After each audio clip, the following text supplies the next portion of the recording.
صبر کا دامن مت چھوڑیں، وقت و حالات بدلتے ہیں، دعائیں قبول ہوتی ہیں، بعض چیزیں ہمارے حق میں بہتر نہیں ہوتی جنہیں ہم مانگ رہے ہوتے ہیں۔ جب آپ کو نماز پڑھنے، شکر ادا کرنے کی توفیق ہو رہی ہو تو یقین کر لیں اللہ آپ سے راضی ہے اور سن رہا ہے آپ کو۔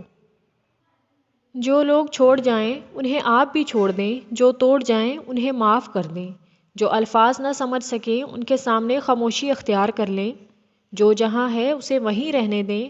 بس یہ یاد رکھیں کہ ہر کسی کو راضی کرنا آپ کے بس میں نہیں ہے اور نہ ہی ضروری ہے، بس اللہ پاک راضی رہے یہی کافی ہے۔ ضروری تو نہیں انسان جو چاہے جیسا چاہے اسے ویسا ہی سب مل جائے، کبھی کبھی وہ خدا دے کر بھی آزماتا ہے اور کبھی کبھی لے کر بھی۔ کبھی کچھ چیزوں کے چھن جانے پر انسان مکمل طرح سے ٹوٹ جاتا ہے، نا امید ہو جاتا ہے،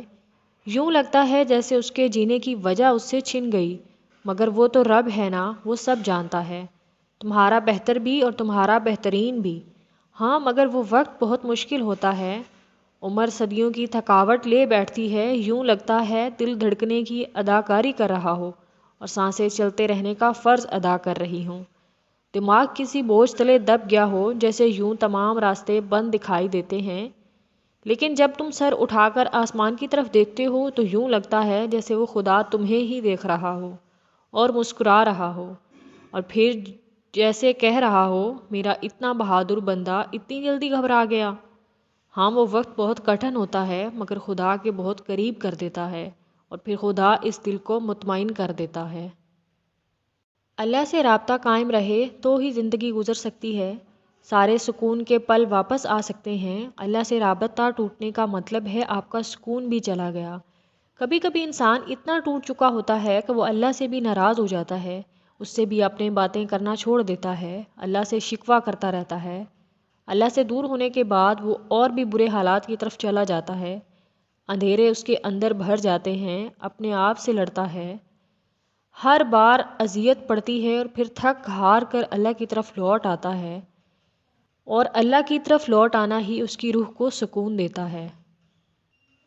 تم کوشش کرنا کہ بھروسے کا دیا کہیں بجھ نہ جائے، تم مانگتے رہنا جب تک دعاؤں کا ایک دریا بن نہ جائے، تم روتے رہنا جب تک گناہ قطرہ قطرہ بہہ نہ جائے، تم یقین کی اس حد کو پہنچو کہ لہروں کا کنارہ ہی مڑ جائے، تم اس طاقت کا سہارا مانگو کہ طوفان کا رخ بھی پھر جائے، تم کوشش کرنا کہ کتاب ہستی بس طلب خدا بن جائے۔ تم دل کی کمرے میں ایک آس ہمیشہ روشن رکھنا جب تک تمہاری اندھیر نگری میں جگنوؤں کا درخت لگ نہ جائے۔